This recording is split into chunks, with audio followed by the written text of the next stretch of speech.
మరణాత మోషే సుకోపవాస ధ్యానములలో 28వ దినము ఆయన పాద సన్నిధిలో దైవవాక్కు కొరకు ఆసక్తి కలిగి ఎదురు చూచుతున్న మీ అందరి మీద దేవదేవుని మహిమ కృపా సమృద్ధి తండ్రి ప్రకాశింపచేయును గాక.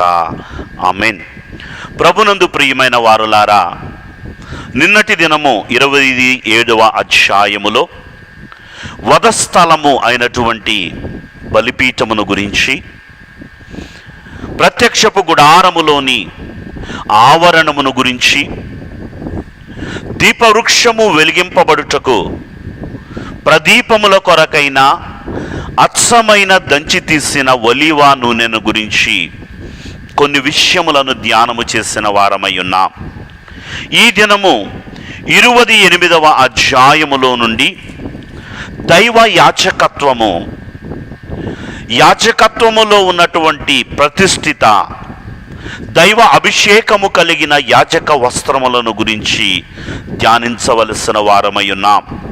ఈ అధ్యాయమును మనం చూస్తే 43 వచనములతో బహు విస్తారమైన అధ్యాయముగా కనబడుతూ ఉంది. మరి చాలా క్లుప్తముగా ఈ యొక్క అధ్యాయమును ధ్యానం చేసుకుందాం.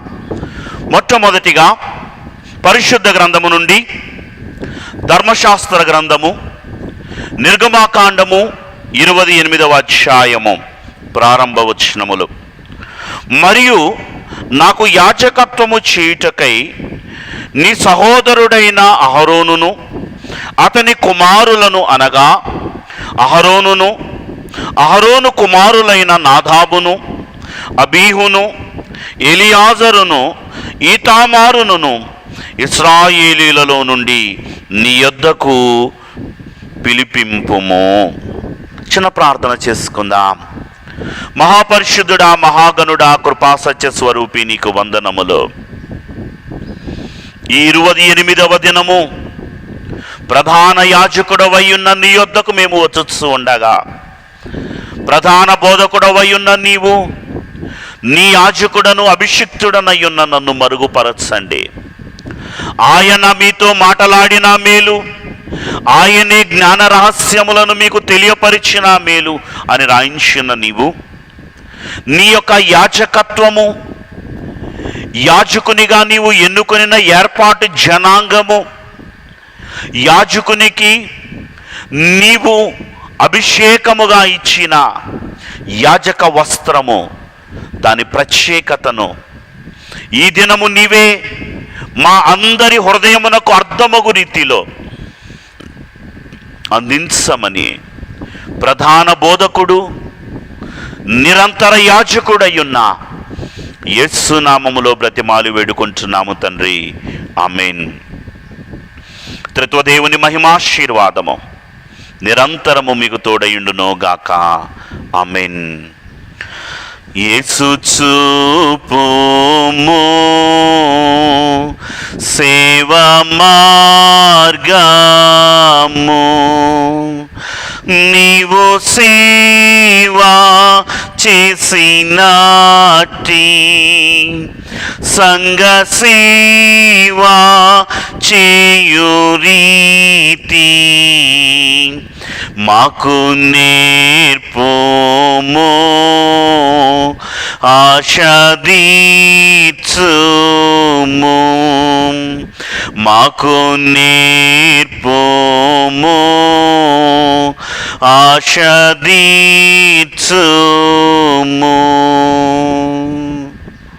ప్రభునందు ప్రియమైన వారులారా, మనము చూస్తే నిర్గమాకాండ ప్రారంభము ఈ 28వ అధ్యాయం మొదటి వచనములో, మరియు నాకు యాజకత్వము చేయుటకై. ఈ దినము అసలు యాజకులు అంటే ఎవరు? యాజకత్వము ఎందుకు? యాజకుడు చేసే ధర్మము ఏమిటి? యాజక వస్త్రములో ఉన్నటువంటి ప్రశస్తమైన స్థితి ఏమిటి?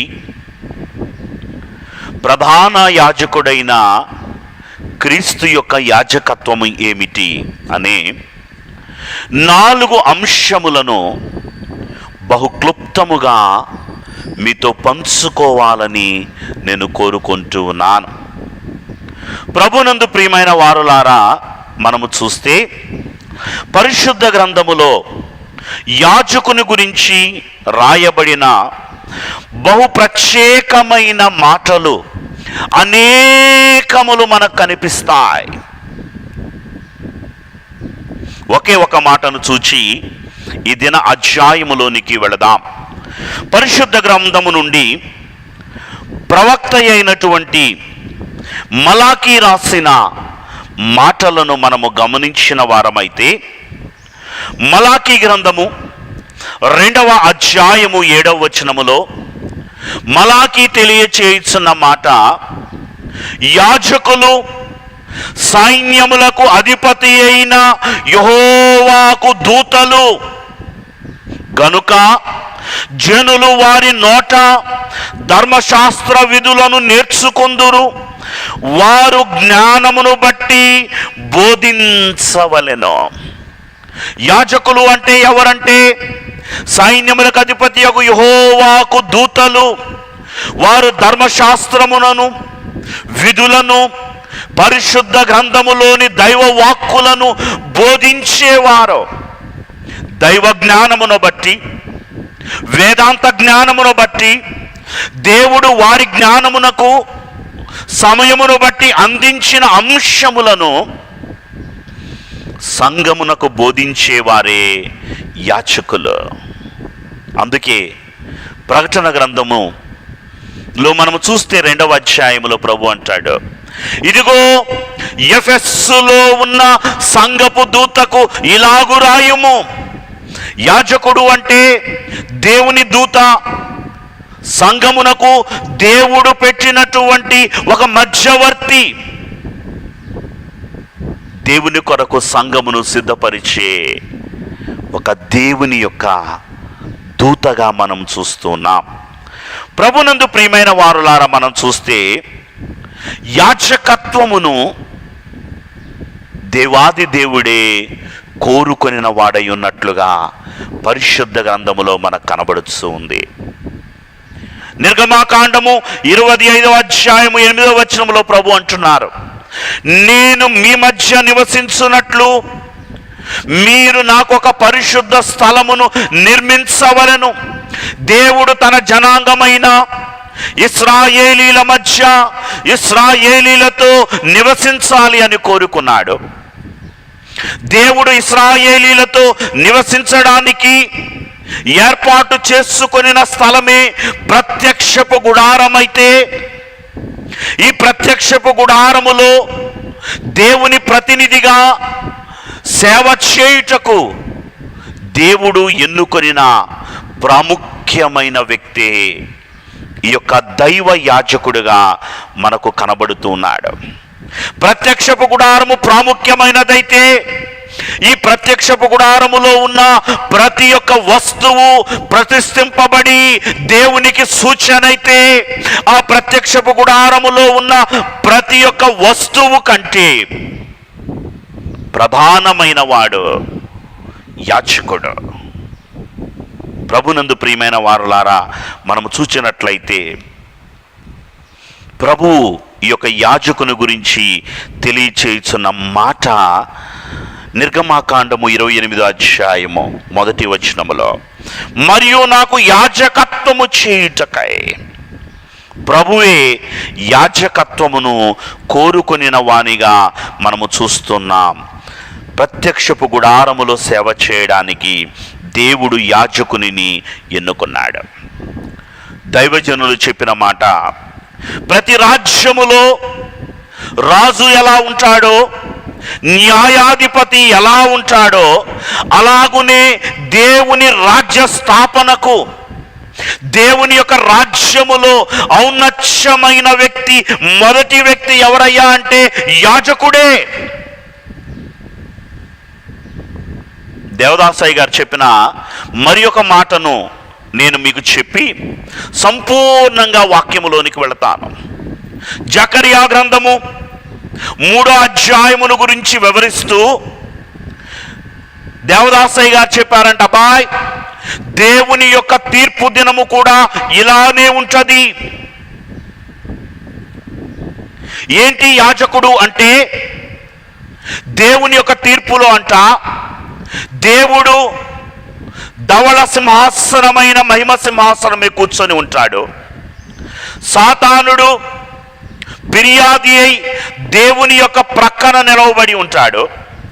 యాజకుడు మరి ఒక ప్రక్కన నిలవబడి ఉంటాడు. ఎదురుగా విశ్వాసి ఉంటాడు.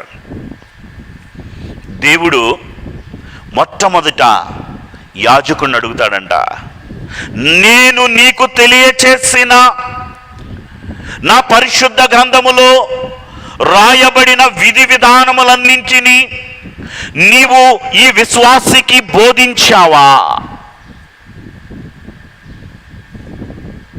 తర్వాత విశ్వాసం అడుగుతాడు, బోధింపబడిన బోధ ప్రకారము నీ జీవితమును పరిశుద్ధముగా దేవుని సన్నిధానములో నీవు తీసుకొని వచ్చావా? యాజకుడు చెప్పే సమాధానము, దేవా నీవు నాకు అందించినటువంటి ప్రతి విధమైన బోధను, ధర్మశాస్త్రమును, విధులను, నీ మాటలను నేను నా సంఘమునకు విడచెప్పాను, ధర్మములను గురించి నేను బోధించాను అని యాజకుడు చెప్తాడు. విశ్వాస అంటాడంట, అయ్యా నాకు యాజకుని ద్వారా బోధపరచబడిన ప్రతి బోధ చొప్పున నేను నడిచిన వాడనై ఉన్నానంటాడంట. వెంటనే సాతాను అంటాడంట, నీ ముఖం నువ్వు ఎక్కడ చేశావు? యాజకుడు దశమ భాగం ఇవ్వాలని తెలియచేశాడు, నువ్వు దశమ భాగం ఇవ్వలా. యాజకుడు సమయానికి ఏకీభవించాలని తెలియచేశాడు, నువ్వు సమయానికి రాలా. 1000 దినములు వెడుపుట గడుపుట కంటే 1 దినము దేవుని మందిరావరణములో గడుపుట శ్రేష్టము. ఆరాధన దినమును పరిశుద్ధముగా ఆచరించాలని యాజకుడు చెప్పాడు. నువ్వు ఎన్నో ఆరాధన దినాలను మానివేశావు. సాతానుడు ఫిర్యాది అయి నిలవబడతాడు అని ప్రభువు తెలియచేసినట్లుగా మనం చూస్తున్నాం. సంతోషం. ముందుకు వెళదాం. ప్రభునందు ప్రియమైన వారులారా, మనం చూచినట్లయితే యాజకుడు చేసే పనులు, యాజకుడు ఏమి చేస్తాడు అంటే సంఘపక్షముగా దేవునికి సంఘానికి మధ్యవర్తిగా ఉండి దేవునికి విజ్ఞాపన చేయువాడు. యాజకుడు అనగా యాచకుడు. నిత్యము సంఘము కొరకు ప్రార్థన చేసేవాడే యాజకుడు. అందుకే తరతరముల నుండి పెద్దలైన వారు చెప్పిన మాట, అబ్బాయ్ నీ యాజకునికి నీ గురించి, నీ కుటుంబము గురించి సమస్తము తెలిసి ఉండాలి. ఇవాళ రేపటి కాలం ఎలా అయిపోయిందంటే, ఫంక్షన్ హాల్ పాస్టర్లు వచ్చిన తరువాత మీ దేవుడు మీకు తెలుసా అంటే జనాలు చెప్పే మాట తెలుసు. మీ యాజకుడు మీకు తెలుసా అంటే తెలుసు. మీ యాజకునికి మీరు తెలుసా అంటే ఏమో. ప్రభునందు ప్రియమైన వారలారా, దేవునికి నీవు తెలిసిన యాజకునికి నీవు తెలియకపోతే ఉపయోగమే లేదు. యాజకుడు యాచన చేసేవాడు, సంఘము పక్షముగా విజ్ఞాపన చేసేవాడు. ఇది మొదటి పని. యాజకుడు చేసే రెండవ పనిని మనము చూచినట్లయితే ప్రజల పక్షముగా వారి పాపములను మోస్తూ బలులను అర్పించేవాడు పాత నిబంధన యాజకుడు. యాజకుడు చేసే మూడవ పని ప్రజలను ఆశీర్వదించుట. దీనిని చాలా క్లుప్తంగా చెప్పుకోవాలి అంటే, 1 దేవునిని ప్రజలను సమాధానపరిచేవాడు యాజకుడు. 2 ప్రజల పక్షమున విజ్ఞాపన చేసేవాడు యాజకుడు. 3 దేవుని నామమున ప్రజలను ఆశీర్వదించేవాడు యాజకుడు. ప్రభునందు ప్రియమైన వారులారా, ఈ యొక్క యాజక వ్యవస్థ కేవలము నిర్గమాకాండము 28వ అధ్యాయములోనే ప్రారంభించబడిందా? అంతకుముందు యాజక వ్యవస్థ లేదా?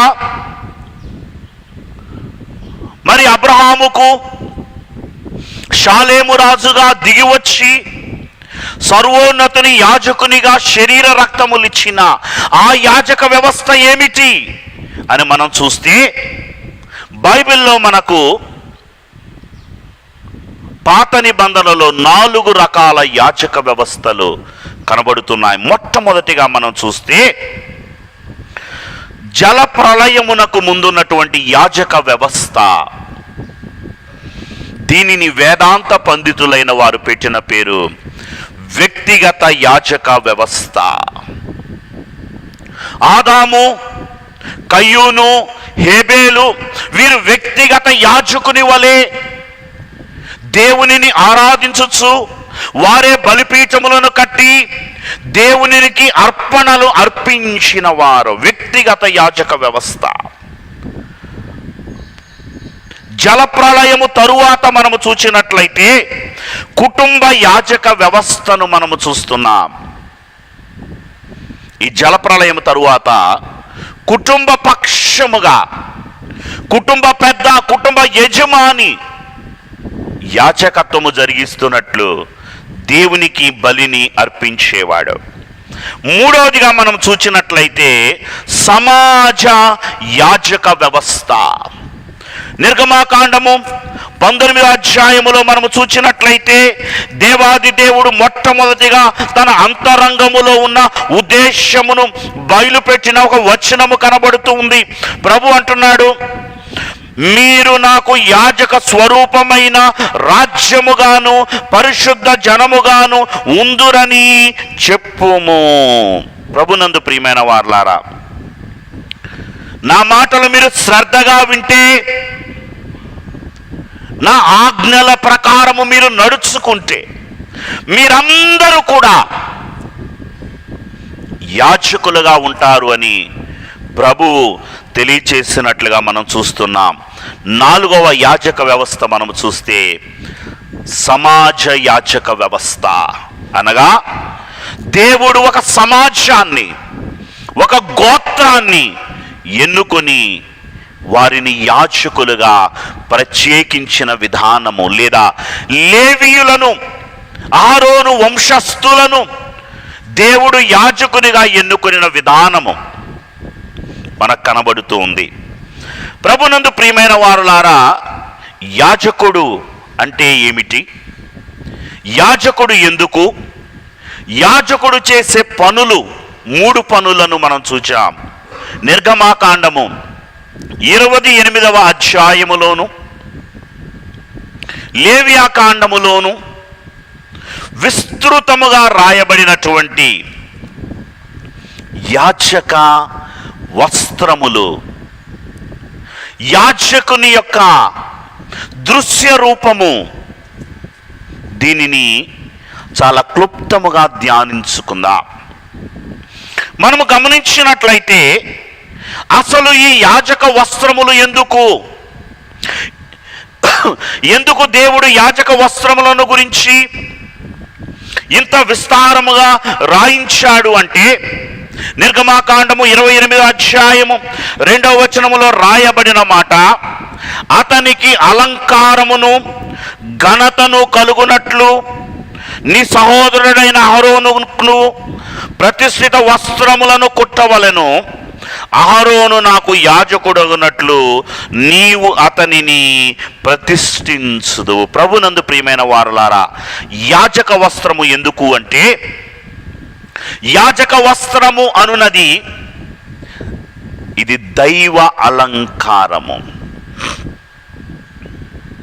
2, యాజక వస్త్రము అనునది దేవుని చేత, దేవుని కొరకు దేవుడు ఎన్నుకొనిన వాడు అని ఒక ఘనతనిచ్చేది.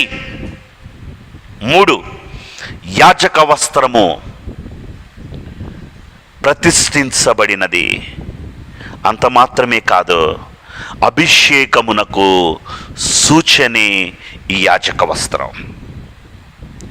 ప్రభునందు ప్రియమైన వారలారా, ఈ యొక్క యాజకుని వస్త్రధారణ మనం చూస్తే 28వ అధ్యాయములో అనేకమైన అంచెలంచెలు కలిగి కొంచెం గజిబిజిగా కన్ఫ్యూజ్డ్గా మనకు కనబడుతూ ఉంది. దానిని నేను ఒక ఆర్డర్లో టాప్ టు బాటమ్, పై నుండి కింద వరకు యాజక రూపము, ఈ ప్రత్యక్షపు గుడారములో ప్రధాన యాజకుని యొక్క రూపము ఎలా ఉంటుందో మీ యొక్క జ్ఞానమునకు అర్థమగు రీతిలో అందించడానికి ప్రయత్నిస్తాను. మొట్టమొదటిగా మనం చూసినట్లయితే నిర్గమాకాండము 28వ అధ్యాయము 39వ వచనములో మనకు కనబడుతుంది. మరియు సన్న నారతో చొక్కాని బుటా పనిగా చేయవలెను, సన్న నారతో పాగాను నేయవలెను. ప్రభునందు ప్రియమైన వారలారా, మొట్టమొదటిగా చూస్తే యాజకుని యొక్క తలకు పాగా, దీనిని మనం చూస్తే దీన్ని ఎలా చేయాలి అని మనం చూస్తే పాగా వలె ఉండాలి. పాగా అనగా హీబ్రూ భాషలో చుట్టబడినది. మన యొక్క దేశములో నివసించే సిక్కు సహోదరులు ఏ రీతిగా అయితే తలకు పాగా లేదా పగిడిని చుడతారో, లేదా పల్లెటూరుల్లో ఉన్నటువంటి పెద్దలైన వారి తలకు ఏ రీతిగా అయితే పాగాను చుడతారో అలా చుట్టబడినదిగా ఇది ఉండాలి అని ప్రభువు తెలియచేసినట్లుగా మనం చూస్తున్నాం. మనము చూసినట్లయితే ఈ పాగాను సన్న నారతో తయారు చేయాలి. ఇది తెల్లనిదైనదిగా కనబడుతూ ఉంది. ఈ పాగా యొక్క నుదుటి భాగములో బంగారు రేకు చేత మనం చూస్తే నిర్గమాకాండము 28వ అధ్యాయము 36వ వచనంలో ప్రభు తెలియచేస్తున్నాడు. మరియు నీవు మేలిమి బంగారు రేకు చేసి ముద్ర చెక్కునట్లు దాని మీద యెహోవా పరిశుద్ధుడు అను మాటను చెక్కవలెను. మొట్టమొదట సన్న నారతో పాగాను చుట్టాలి. ఆ పాగాకు బంగారు రేకుతూ ఈ యొక్క నుదుటి భాగములో అమర్చి ఈ యొక్క రేకు మీద యెహోవా పరిశుద్ధుడు అని చెక్కబడాలి. ఈ యొక్క బంగారు రేకుతో చెక్కబడినటువంటి ఈ యొక్క బంగారు రేకును మనము చూచినట్లయితే నీలి సూత్రముతో ఈ పాగాకు కట్టాలి. మనం చూస్తే ఈ పాగా మొత్తము తెల్లగా కనబడుతుంది. ఈ పాగాకు ఈ యొక్క నుదుటి భాగములో బంగారు రేకు, దీని మీద యెహోవా పరిశుద్ధుడనే రాత కనబడుతుంది. దీని యొక్క మధ్య భాగములో నుండి నీలి దారముతో కుట్టులు కనబడుతూ ఉన్నాయి. ఇది పాగాను ఈ యొక్క బంగారు రేకును కలిపి ఉంచే స్థితికి సూచనగా మనకు కనబడుతుంది. ప్రభునందు ప్రియమైన వారులారా, ఎందుకు ఈ పాగా అంటే ప్రభువే రాయిస్తున్నాడండి. అది పాగా ముందటి వైపుకు ఉండవలను. తమ పరిశుద్ధమైన అర్పణలన్నింటిలో ఇశ్రాయేలీలు ప్రతిష్ఠించు పరిశుద్ధమైన వాటికి తగులు దోషములను అహరోను భరించున్నట్లు అది అహరోను నొసట ఉండవలెను. ఈ పాగా ఎందుకు అంటే వారి యొక్క ప్రతి దోషమును, వారి తలంపులో దోషాన్ని, వారి చూపులో దోషాన్ని, వారి క్రియలో దోషాన్ని, వారి నడతలో దోషాన్ని, వారి నడవడికలో దోషాన్ని యాజకుడు ప్రత్యక్షపు గుడారములోనికి తీసుకొని వెళ్ళి, ప్రత్యక్షపు గుడారములోనికి మోసుకొని వెళ్ళి పాప ప్రాయచిత్తము చేయించున్నాడు, వారిని పరిశుద్ధపరచుచున్నాడు అని తెలియపరచడానికే ఈ యొక్క తలకు పాగా, దాని మీద పరిశుద్ధుడు అని ఒక రాత కనబడుతుంది. ఈ యొక్క పాగా యాజకులందరూ ధరించాలా అంటే లేదండి, కేవలము ప్రధాన యాజకుడు మాత్రమే, ఆరోను మాత్రమే ధరించవలసినది. ప్రభునందు ప్రియమైన వారలారా, మనం చూస్తే దోషములను భరించడానికి గుర్తుగా ఈ యొక్క పాగా మనకు కనబడుతుంది. దైవ నీతిని, దైవ నియమమును నెరవేర్చడానికి అహరోను తగినవాడు అని చెప్పడానికి ఈ బంగారు రేకు మీద యెహోవా పరిశుద్ధుడు అని రాయబడింది. మనం చూసినట్లయితే యెహోవా పరిశుద్ధుడు అని ఒకటనేసి కింద ఫుట్ నోట్స్లో అర్థం ఇచ్చారు. యెహోవాకు ప్రతిష్ఠితము, యాజకుని యొక్క శిరస్సు యెహోవాకు ప్రతిష్ఠితము. అందుకే పరిశుద్ధ గ్రంథంలో రాయబడిన మాట, సహోదరుల ఐక్యత కలిగి నివసించుట ఎంత మేలు, ఎంత మనోహరము. అది ఆరోను తలపై పోయబడి అంగీ అంచుల వరకు దిగజారిన పరిమళ తైలము వలె ఉండు. ఒక పరిమళ స్థితిని చూపించేదే ఈ యొక్క పాగా. రెండవదిగా మనము చూచినట్లయితే సన్ననార చొక్కాయి. నిజానికి యాజకుని యొక్క వస్త్రాలు, 3 వస్త్రాలు పాత నిబంధనలో కనబడుతున్నాయి. మొట్టమొదటిగా మనం చూచినట్లయితే ఈ యొక్క సన్ననార చొక్కాయి లేదా సన్ననార అంగీ,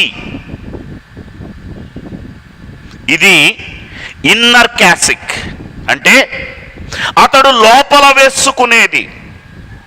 ఒక్కసారి దీనిని గురించిన వాక్యమును చూద్దాం. నిర్గమాకాండము 28వ అధ్యాయము 39వ వచనములో, మరియు సన్ననారతో చొక్కాయి బుటా పనిగా చేయవలెను. బుటా పని అనగా అర్థము ఎంబ్రాయిడరీ వర్క్, మన భాషలో చెప్పుకోవాలి అంటే ఇది లోపల వేసుకునే అంగీ. దీన్ని మనం చూస్తే ఇన్నర్ క్యాసిక్ గా చూస్తున్నాం. ఈ ఇన్నర్ క్యాసిక్ ఎలా ఉండాలి అంటే మెడ దగ్గర నుండి పాదముల వరకు ఇది ఉండాలి. ఇది మొత్తము కూడా బుటా పని చేయబడిందై ఉండాలి. ఇది చేతులు మొత్తము కూడా కవర్ చేసేదై ఉండాలి. చేతుల వరకు ఉండవలసింది. అంత మాత్రమే కాదు, మనం చూస్తే ఇది సన్న నారతో చేయబడవలెను. సన్న నారతో చేయబడినటువంటి ఒక ప్రశస్తమైన వస్త్రము. ప్రభునందు ప్రియమైన వారలారా, ఈ సన్న నార చొక్కా దేవుని యొక్క పరిశుద్ధతకు సాదృశ్యమై ఉన్నది. నిజానికి ఇక్కడ కేవలము చొక్కాయి అని రాయబడింది, కానీ ఇదే యాజక వస్త్రమును గురించి రాస్తూ నిర్గమాకాండము 39వ అధ్యాయం 27వ వచనము, మరియు యెహోవా మోషేకు ఆజ్ఞాపించున్నట్లు వారు అహరోనుకును అతని కుమారులకును నేత పని అయిన సన్ననార చొక్కాయులను, సన్ననార పాగాను, అందమైన సన్ననార కుళ్ళాయిలను, పేనిన సన్ననార లాగులను, నీలధూమ రక్త వర్ణము గల పేనిన సన్ననారతో బుటా పని అయిన నడికట్టును చేసిరి. ప్రభునందు ప్రియమైన వారులారా, ఒకటి సన్ననార చొక్కాయిలను చేయాలి. ఇది లోపల వేసుకునేది ఇన్నర్ క్యాసిక్ అని చెప్పుకున్నాం. ఇది పైనుండి పాదముల వరకు ఉండే ఒక అంగీ. దీని లోపల సన్న నార లాగు అనగా పైజమా లాంటిది కూడా ధరించాలి. దీని క్రింది భాగములో చుట్టూ కూడా బుటా పని అంటే ఎంబ్రాయిడరీ వర్క్ చేయబడిందిగా ఉండాలి. ప్రభునందు ప్రియమైన వారు ఇప్పుడే చెప్పుకున్నాం, ఇది పరిశుద్ధతకు, దైవ నీతికి, దైవ మహిమకు సాదృశ్యముగా కనబడుతుంది. ఒకటి తలపాగాను గురించి చెప్పుకున్నాం. రెండవదిగా మనం చూస్తే సన్ననార చొక్కా లేక ఇన్నర్ క్యాసిక్ని గురించి చెప్పుకున్నాం. రెండవదిగా మనం చూస్తే నిలువు టంగి. ఈ యొక్క నిలువు టంగి అనగా అర్థము మనం చూచినట్లయితే ఇది మిడిల్ క్యాసిక్. ఈ సన్ననార చొక్కాయి పైన ధరించే మరి ఒక అంగీగా మనకు కనబడుతుంది. నిర్గమాకాండము 28వ అధ్యాయము 34వ వచనం నుండి మనము చూచినట్లయితే, ఒక్కొక్క బంగారు గంటయు దానిమ్మ పండును నిలువుటంగి క్రింద అంచున చుట్టూ ఉండవలెను. సేవ చేయునప్పుడు ఆరోను దానిని ధరించవలెను. అతడు యెహోవా సన్నిధిని పరిశుద్ధ స్థలములోనికి ప్రవేశించినప్పుడు అతడు చావకుండునట్లు దాని ధ్వని వినబడవలెను. ప్రభునందు ప్రియమైన వారులారా, మనం చూస్తే ఈ యొక్క నిలువుటంగి ఎలా చేయాలి అంటే దానిని గురించి రాస్తూ ఉన్నాడు 31వ వచనంలో, మరియు ఏపోదు నిలువుటంగిని కేవలము నీలి దారముతో కుట్టవలెను. మొట్టమొదటేమో సన్ననార చొక్కా, ఇది పాదముల వరకు ఉంటుందని చెప్పుకున్నాం. ఇది మనము ఇన్నర్ క్యాసిక్ అని చెప్పుకున్నాం, లోపల ఉండే అంగి. దానిపైన వేసుకునేది ఏంటయ్యా అంటే ఇది నిలువు టంగి, ఏపోదు నిలువు టంగి.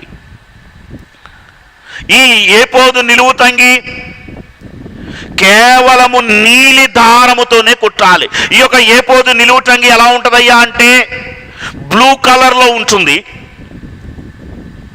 ఆ యొక్క లోపలి అంగి పాదముల మట్టుకు ఉంటే ఈ యొక్క ఏపోదు నిలువు టంగి కేవలము మోకాళ్ళ క్రింద భాగము వరకు మాత్రమే ఉంటుంది.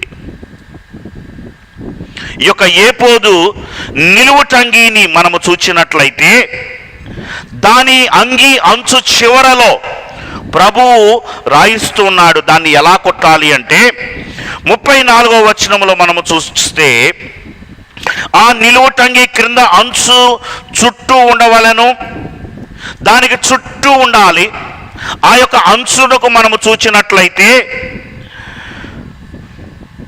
వివిధమైనటువంటి దారములతో ఎంబ్రాయిడరీలుగా దానిమ్మ పండ్లు రూపములో కుచ్చులను తయారు చేయాలి.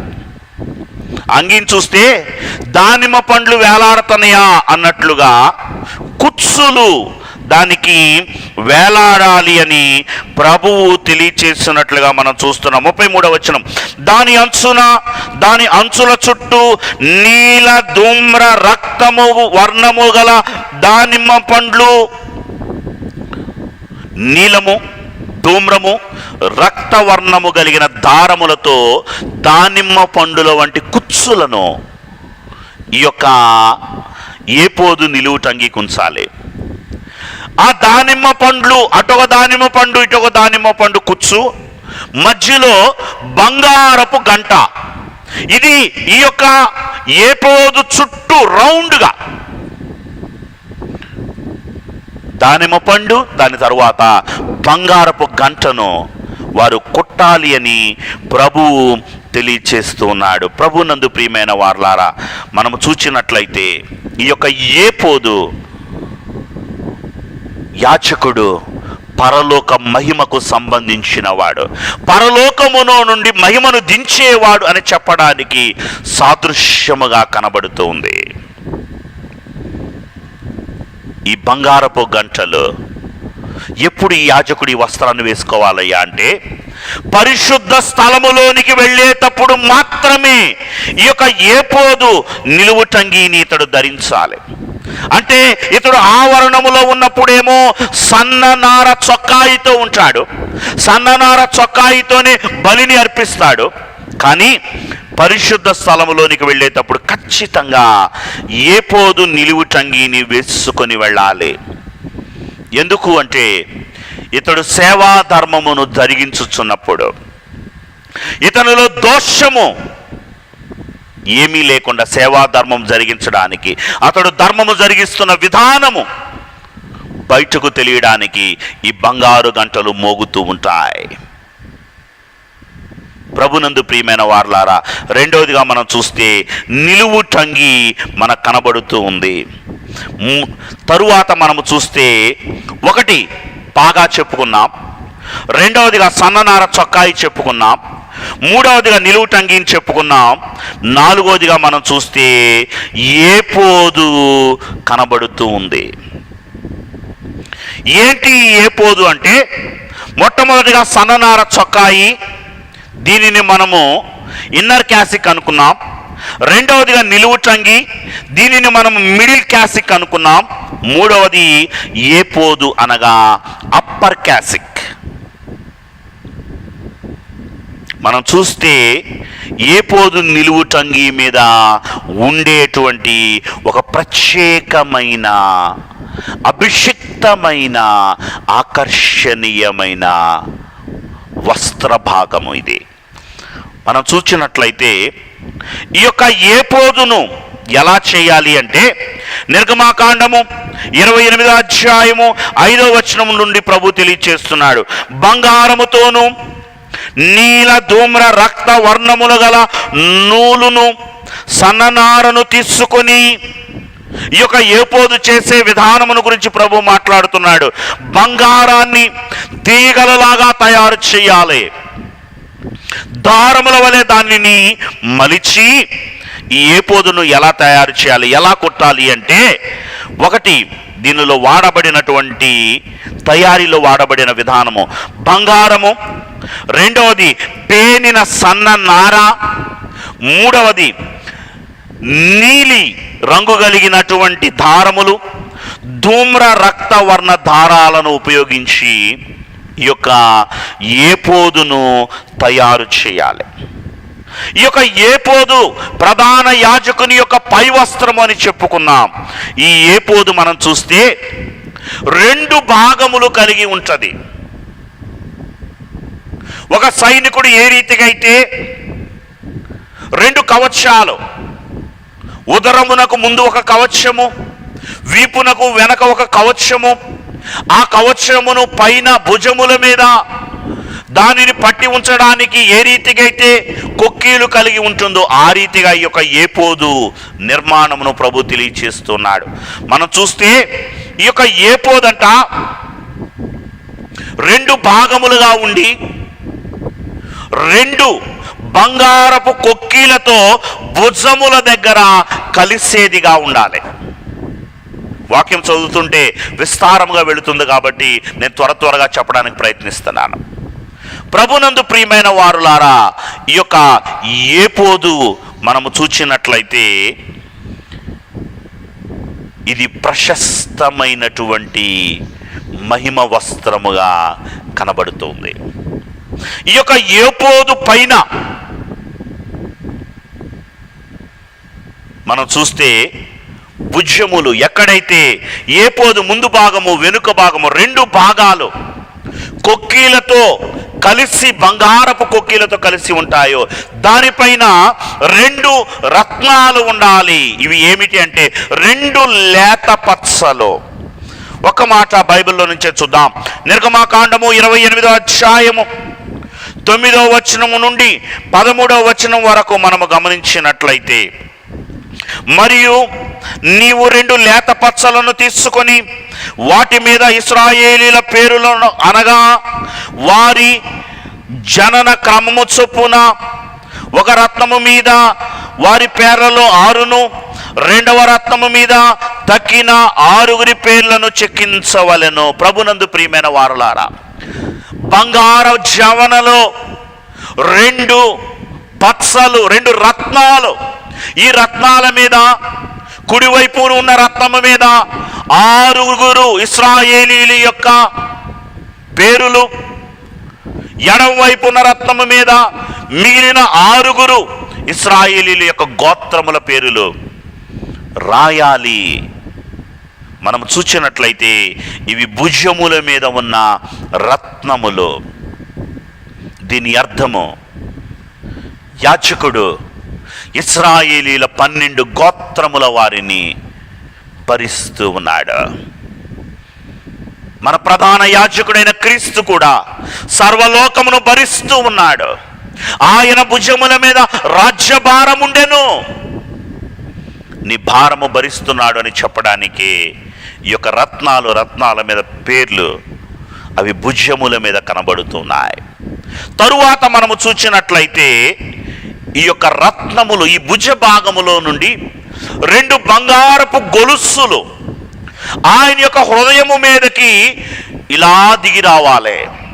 దీనికి ఇక్కడ బంగారపు కొక్కీలు ఉంటాయి. ఈ భుజముల మీద నుండి దిగి వచ్చిన బంగారపు గొలుసులో మనం చూస్తే అతని గుండెల మీద న్యాయ విధాన పథకము. ఇక్కడేమో 2 రత్నాలు, ఇటువైపు నుంచి బంగారపు గొలుసు గుండెల మీదకు దిగి వస్తుంది. ఈ గుండెల మీదకు దిగి వచ్చిన తరువాత ఇక్కడ న్యాయ విధాన పథకము ఉంటుంది. బంగారముతో చేయబడిన న్యాయ విధాన పథకము. ఈ న్యాయ విధాన పథకములో మనము చూచినట్లయితే ఈ న్యాయ విధాన పథకము గురించి నిర్గమాకాండము 28వ అధ్యాయము 15వ వచనము నుండి 22వ వచనము వరకు చాలా క్లుప్తమ విస్తారముగా రాయబడిన అంశములుగా మనం చూస్తున్నాం. దేవుడు చెప్పాడు, అబ్బాయ్ నీ న్యాయ విధాన పథకం ఎలాగుండాలో తెలుసా? ఇలా క్రిందకి లెక్క వేస్తే 4 రత్నాలు ఉండాలి. ఇలా ప్రక్కకు లెక్క వేస్తే 3 రత్నాలు ఉండాలి. దేవుడు ఈ రత్నాల వరుసను ఇలా వరుసకు పెట్టుకుంటూ వెళ్ళాడు. ఇది 1 వరుస, ఇది 2వ వరుస, ఇది 3వ వరుస, ఇది 4వ వరుస. 4 వరుసలలో 3 చొప్పున దేవుడు క్రమపరిచినట్లుగా మనం చూస్తున్నాం. ఒక మాట దీనిలోంచి చూచి ముందుకు వెళదాం. మనం చూచినట్లయితే ఈ విధాన పథకమును గురించి దేవుడు చెప్పిన మాట, మరియు చిత్రకారుని పనిగా న్యాయ విధాన పథకమును చేయవలెను, ఏపోదు పని వలె దానిని చేయవలెను, బంగారముతోను నీల ధూమ్ర రక్త వర్ణము గల నూలుతోను పేనిన సన్ననారతోను దానిని చేయవలెను. అది మడువబడి చచ్చౌకముగా ఉండవలెను. దీనిని జానెడు పొడుగు జానెడు వెడల్పు కలిగినదై ఉండవలెను.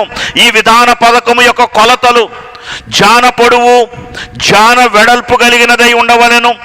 దానిలో 4 పంక్తులుగా రత్నములు ఉండవలెను. రత్నములు జవలను చేయవలెను. ఆ రత్నాలు ఏంటయ్యా అంటే ఇక్కడ 12 పేర్లు ఇచ్చాడండి. 1 మాణిక్యము, 2వది గోమేధికము, 3వది మరకతకము. ఈ 3 కలిపి ఒక పంక్తి. ఇది మొదటి పంక్తి. ఈ 3 మొట్టమొదట మాణిక్యము, 2వది గోమేధకము, 3వది మరకతకము. ఈ 3 ఒక పంక్తిగా ఉండాలి. 2వ పంక్తిని మనం చూస్తే పద్మరాగము, నీలము, సూర్యకాంతము. ఇది 2వ పంక్తి. గారుత్మము, యష్మాయిరాయి, ఇంద్రనీలము.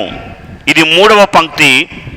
రక్తవర్ణపు రాయి, సులేమాను రాయి, సూర్యకాంతపు రాయి. ఇది 4వ పంక్తి. 12 రాళ్ళు ఉండాలి. ఈ 12 రాళ్ల మీద ఇశ్రాయేలీల 12 గోత్రముల పేర్లు ఉండాలి. అంటే దీని అర్థము యాజకుడు ఈ 12 గోత్రములను తన అంతరంగములో తన గుండెల మీద మోస్తూ ఉన్నాడు. ఇది దీని యొక్క ఉద్దేశము. కేవలము ప్రత్యక్షపు గుడారములో యాజకుడే కాదు, ప్రధాన యాజకుడైన క్రీస్తు కూడా మనలను తన గుండెలలో మోస్తూ ఉన్నాడు, తన భుజముల మీద మోస్తూ ఉన్నాడు, తన గుండెలలో మనలను ఉంచుకొని ఉన్నాడు. ప్రభునందు ప్రియమైన వారలారా, మనం చూస్తే న్యాయ విధాన పథకము మనకు కనబడుతున్నట్లుగా మనం చూస్తున్నాం. ఈ న్యాయ విధాన పథకము తరువాత మనకు కనబడే మరి ఒక ప్రత్యేక అంశము నిర్గమాకాండము 28వ అధ్యాయము 30వ వచనములో మనము చూచినట్లయితే, మరియు నీవు న్యాయ విధాన పథకములో ఊరీము తుమ్మీము అను వాటిని ఉంచవలను. అహరోను యెహోవా సన్నిధిని వెళ్ళినప్పుడు అవి అతని రొమ్మున ఉండునట్లు అహరోను యెహోవా సన్నిధిని తన రొమ్మున ఇశ్రాయేలీల న్యాయ విధానమును నిత్యము భరించవలెను. ఈ న్యాయ విధాన పథకములో 12 రత్నములతో పాటు 2 ప్రత్యేకమైన స్థితులు కనబడుతున్నాయి. 1 ఊరీము, 2 తుమ్మీము. ఈ యొక్క ఊరీము తుమ్మీము దేనికి అంటే, ఇది దేవుడు ఇశ్రాయేలీలకు నిర్దేశించిన దిశను, దైవ ఆజ్ఞలను, దైవ ఉపదేశాన్ని ఈ యొక్క 12 జనాంగములకు దేవుడు ఏమి విషదపరచాలనుకుంటున్నాడో అవి ప్రధాన యాజకుడైన అహరోను హృదయానికి అందిస్తాయి. ఇవి దిశానిర్దేశము చేసేయి ఈ ఊరీము తుమ్మీము. దీని గురించి పరిశుద్ధ గ్రంథములో లేవియాకాండం 8వ అధ్యాయం 8వ వచనములోను, సంఖ్యాకాండము 27వ అధ్యాయం 21వ వచనములోను, ద్వితీయోపదేశకాండం 33వ అధ్యాయము 8వ వచనములో కూడా మనకు కనబడుతుంది. తరువాత మనం చూచినట్లయితే యాజకుని యొక్క వస్త్రధారణలో మరి ఒక భాగము నిర్గమాకాండము 28వ అధ్యాయము 39వ వచనములో నడికట్టు మనకు కనబడుతుంది. ఈ నడికట్టును ఎలా చేయాలి అంటే, మరియు సన్ననారతో చొక్కాయిని బుటా పనిగా చేయవలెను, సన్ననారతో పాగాను చేయవలెను, దట్టిని బుటా పనిగా మీరు చేయవలెను. నడుమునకు దట్టి లేదా నడికట్టు, ఇది యాజకుడు దైవపక్షముగా సంఘపక్షముగా దైవ కార్యమును జరిగిస్తున్నాడు అని చెప్పడానికి సాదృశ్యంగా కనబడుతుంది. ప్రభునందు ప్రియమైన వారలారా, చాలా క్లుప్తముగా యాజకుని యొక్క వస్త్రధారణ మనకు చూచాం. చివరిగా మనం చూచినట్లయితే, నేను మీతో చెప్పినట్లుగా యేసు అనే ప్రధాన యాజకుని గురించి మీతో పంచుకోవాలని నేను కోరుకుంటున్నాను. మనం చూస్తే యాజకుడు, ప్రధాన యాజకుడు, ప్రత్యక్షపు గుడారములో ప్రధాన యాజకుడు కేవలము ఒక్కసారి మాత్రమే ప్రవేశిస్తాడు. ఈ ప్రత్యక్షపు గుడారములో, ఈ యొక్క అతి పరిశుద్ధ స్థలములో ఈ ప్రధాన యాజకుడు ప్రవేశించినప్పుడు దోషమేమైనా ఉంటే ఈ యొక్క ప్రధాన యాజకుడు నిర్మూలమవుతాడు. ఈ యొక్క దట్టి దేనికి అంటే, యాజకుడు ప్రత్యక్ష గుడారములో సేవ చేస్తూ ఉన్నప్పుడు, అతి పరిశుద్ధ స్థలములోనికి వెళ్ళినప్పుడు, అతడు ధూపము వేస్తూ ఉన్నప్పుడు, అతడు నడుస్తూ ఉంటే అతడు వేసుకున్న ఆ అంగీకి ఉన్నటువంటి ఆ నిలువుటంగి, ఏపోదు నిలువుటంగికి ఉన్నటువంటి ఆ యొక్క గంటలు మోగుతూ ఉన్నప్పుడు మాత్రమే యాజకుడు సజీవుడై ఉన్నాడని బయట ఆవరణములో ఉన్నటువంటి సంఘమునకు తెలుస్తుంది. ఈ యొక్క దట్టి యాజకుడు లోపలికి వెళ్ళినప్పుడు లోపల నుండి బయట వరకు, ఆవరణము వరకు ఉంటుంది. యాజకుడిలో ఏదైనా దోషం ఉంటే, దైవ వ్యతిరేకమైన స్థితి ఉంటే యాజకుడు ఆ సమయంలో అక్కడే చనిపోతాడు. యాజకుడు పరిశుద్ధ స్థలములోనో అతి పరిశుద్ధ స్థలములోనో ఉన్నప్పుడు ఎవరు కూడా ప్రవేశించలేరు. కేవలం ఇశ్రాయేలీలు ఆవరణము వరకు మాత్రమే. మరి ఎలా అంటే, యాజకుని ఈ యొక్క దట్టిని పట్టి, ఈ నడుముకున్నటువంటి దట్టి చేత బయటకు లాగుతారు. మనం చూస్తే అహరోను కుమారులు నాదాబు, అబీహులు దేవుని సన్నిధానములో అన్య అగ్ని వేయుట ద్వారా నశించినట్లుగా మనం చూస్తూ ఉన్నాం. సంతోషం ప్రభునందు ప్రియవాళ్ళ మనం చూస్తే, మొట్టమొదటిగా మనం చూస్తే ఈ యొక్క యాజకుడైతే సంవత్సరమునకు ఒక్కమారు మాత్రమే అతి పరిశుద్ధ స్థలములో ప్రవేశించేవాడు రక్తమును తీసుకొని. కానీ మన దేవదేవుడైన ప్రభువు మాత్రము ప్రధాన యాజకునిగా నిత్యము దేవుని సన్నిధానములో అతి పరిశుద్ధ స్థలమును మనము చూచే అంతస్తును దయచేశాడు. అందుకే మన ఆలయాల్లో అతి పరిశుద్ధ స్థలమైనటువంటి ఆల్టర్స్ మనకు నిత్యము బహిరంగముగా ఉంటుంది. కారణం ఏంటో తెలుసా? మన ప్రధాన యాజకుడు మేకల రక్తమును కాదు, గొర్రెల రక్తమును కాదు, తన రక్తముని ప్రాయశ్చిత్తముగా ఆ కలువరి శిలువ మీద అర్పించాడు. ఒకే ఒక మాటను నేను మీ ముందుంచాలని కోరుకుంటున్నాను. అపోస్తలుడైన పౌలు హెబ్రీయులకు రాసిన పత్రిక 9వ అధ్యాయము మనం చూస్తే ఇది మొత్తం కూడా యేసు యొక్క ప్రధాన యాజకత్వమును గురించి రాయబడిన అధ్యాయము. 7వ వచనము నుండి మనము గమనించిన వారమైతే, సంవత్సరమునకు ఒక్కసారి మాత్రమే ప్రధాన యాజకుడు ఒక్కడే రక్తము చేత పట్టుకొని 2వ గుడారములోనికి ప్రవేశించును. ఆ రక్తము తన కొరకు, తన ప్రజల అజ్ఞాన కృత్యముల కొరకు అర్పించబడును. దీనిని బట్టి ఆ మొదటి గుడారం ఇంకను నిలుచుచుండగా అతి పరిశుద్ధ స్థలములో ప్రవేశించు మార్గము బయలుపరచబడలేదని పరిశుద్ధాత్మ తెలియజేయుచున్నాడు. ఆ గుడారము ప్రస్తుత కాలమునకు ఉపమానముగా ఉన్నది. దేవుని బట్టి ఆ గుడారము ఒక ఉపమానము మాత్రమే. ప్రత్యక్షపు గుడారమైన దేవుని మందిరములోనికి మనందరికి కూడా ప్రవేశము వచ్చి వేసినట్లుగా మనం చూస్తున్నాం.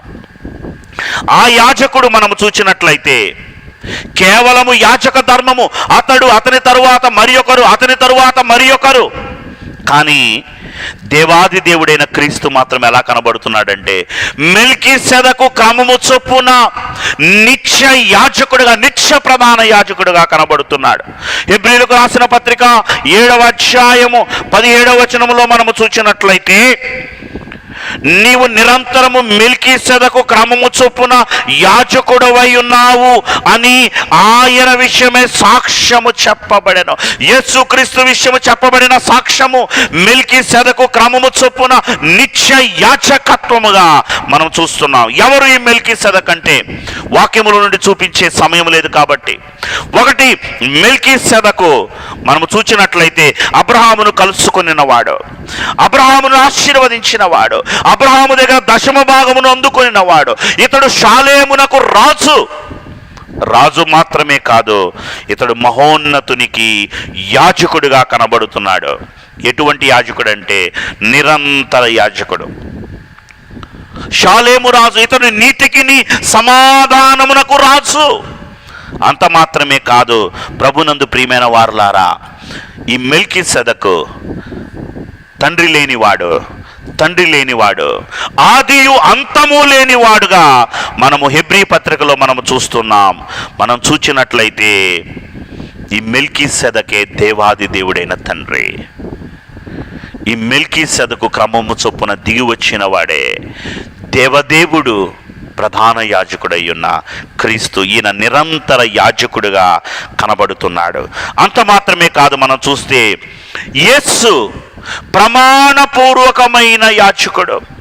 అలనాడు ప్రత్యక్షపు గుడారములో సేవ చేయుచున్న ఆ యొక్క యాజకునికి ప్రమాణము లేదు. కేవలము దేవుడు మోషేను పిలిచి నా కొరకు సేవ చేయడానికి ఇదిగో నువ్వు ఒక యాజకుని నియమించు అన్నాడు. దానిని బట్టి దేవుడు ఎన్నుకొనిన లేవి గోత్రాన్ని యాజకులుగా నిలవబెట్టారు. కానీ క్రీస్తు అనబడిన ఈ ప్రధాన యాజకుడు ప్రమాణపూర్వకమైన యాజకుడు. ఒకే ఒక మాటను చూద్దాం. హెబ్రీయులకు రాసిన పత్రిక 7వ అధ్యాయము 20వ వచనములో మనము చూచినట్లయితే క్రీస్తును గురించి రాయబడిన మాట, మరియు ప్రమాణము లేకుండా యేసు యాజకుడు కాలేదు. ఈయన ప్రమాణపూర్వకమైన యాజకుడు. దైవ ప్రమాణము, దావీదుకు దేవుడు చేసిన ప్రమాణము, 110వ కీర్తన 4వ వచనములో ఈ ప్రమాణము కనబడుతుంది. మింట సూర్యుడున్నంత కాలము నీ సింహాసనము నిలిచి ఉంటుంది. ప్రమాణము చొప్పున మెల్కీసెదకు క్రమములోనికి వచ్చిన ప్రధాన యాజకుడిగా క్రీస్తును మనం చూస్తున్నాం. అంత మాత్రమే కాదు, ఈ ప్రధాన యాజకుడు ఎలాంటి వాడంటే ఒక ప్రత్యేక క్రమములో ఉన్న యాజకుడిగా మనకు కనబడుతున్నాడు. హెబ్రీయులకు రాసిన పత్రిక 7వ అధ్యాయము 11వ వచనములో, లేవీల యాజకులై ఉండగా ప్రజలకు ధర్మశాస్త్రం ఇయ్యబడిన గనుక ఆ యాజకుల వలన సంపూర్ణ సిద్ధి కలిగిన ఎడల ఆరోను క్రమములో చేరిన వాడని చెప్పబడిన మెల్కీసెదకు క్రమము చొప్పున వేరొక యాజకుడు రావలసిన అవసరం ఏమిటి? ధర్మశాస్త్రం ఇవ్వబడింది, కానీ ధర్మశాస్త్రము చొప్పున జనాంగము నడవలేదు. అందును బట్టి వేరొక యాజకుడు వచ్చినట్లుగా మనం చూస్తున్నాం. వేరొక యాజకత్వము, ఇదే నూతన నిబంధన యాజకత్వము. అంత మాత్రమే కాదండి, మనం చూచినట్లయితే ప్రధాన యాజకుడైన ప్రభు తన స్వంత రక్తముతో ప్రవేశించినవాడు. మేకల యొక్కయు గొడ్ల యొక్కయు రక్తముతో మన పాపములను తీసివేసిన యాజకుడు కాదు. ఏంటి యేసు రక్తానికి, మేకల రక్తానికి, ఎడ్ల రక్తానికి ఉన్న తేడా అంటే, హెబ్రీయులకు రాసిన పత్రిక 10వ అధ్యాయము ప్రారంభము నుండి మనము చూచినట్లయితే మేకల యొక్కయు ఎడ్ల యొక్కయు రక్తము పాపమును తీసివేయడం లేదు, కానీ పాపాన్ని కప్పివేస్తూ ఉంది. క్రీస్తు యొక్క రక్తము పాపాన్ని కప్పివేయటము కాదు, ప్రతి పాపము నుండి యేసు క్రీస్తు రక్తము మనలో పవిత్రులుగా చేస్తూ ఉంది. ఇది ప్రధాన యాజకుడైన క్రీస్తు చేసిన పని. అంత మాత్రమే కాదు, ప్రభునందు ప్రియమైన వారలారా, ప్రత్యక్షపు గుడారంలో ఉన్న ప్రధాన యాజకుడు ప్రత్యక్ష గుడారానికి దేవునికి మధ్యవర్తి అయితే, ఈ ప్రధాన యాజకుడైన క్రీస్తు క్రొత్త నిబంధనకు పాత నిబంధనకు మధ్యవర్తిగా, సంఘమునకు నాదుడుగా, నాయకుడిగా కనబడుతున్నాడు. మనం చూస్తే దేవాది దేవుడే తన మహిమను కృమ్మరిస్తూ ఉన్నాడు. యాచకుడు ఎవరయ్యా అంటే మన దేవాది దేవుడైన ప్రభు. అందుకే దైవజనుడు రాస్తూ అంటాడు, యేసు పాలక సంగనాయక నీకు కీర్తి తెచ్చునాటు మేము సేవా చేయునాటి భక్తి ప్రేమాయో శక్తి నీయోము. అయ్యా, నీవు యేసు యాజకుడుగా, పాలకుడుగా ఉన్నావు, సంఘానికి నాయకుడుగా ఉన్నావు. ఈ దినము మమ్మలను యాజక వరుసలోనికి తెచ్చావు. నీకు కీర్తి తెచ్చినట్లు భక్తిని, నీ ఎడల ప్రేమను మాకు దయచేసి శక్తి చేత క్రీస్తు రాజ్యము కొరకు మేమందరము, ఆయన మనను తన తండ్రి యొక్క దేవునికి ఒక రాజ్యముగా, యాజకులుగా చేసినని ప్రకటన గ్రంథంలో రాయబడి ఉండగా, మనందరము క్రీస్తు కొరకు ఒక రాజ్యముగా పనిచేయగలిగిన ధన్యత క్రీస్తు అనబడిన ప్రధాన యాజకుడు మనందరికీ దయచేయును గాక. ఆమెన్. త్రిత్వదేవుని మహిమాశీర్వాదము, దైవ వాక్యమును ఆసక్తితో వీక్షించిన మీ అల్లరకును తోడైండును గాక. ఆమెన్. మరణాత.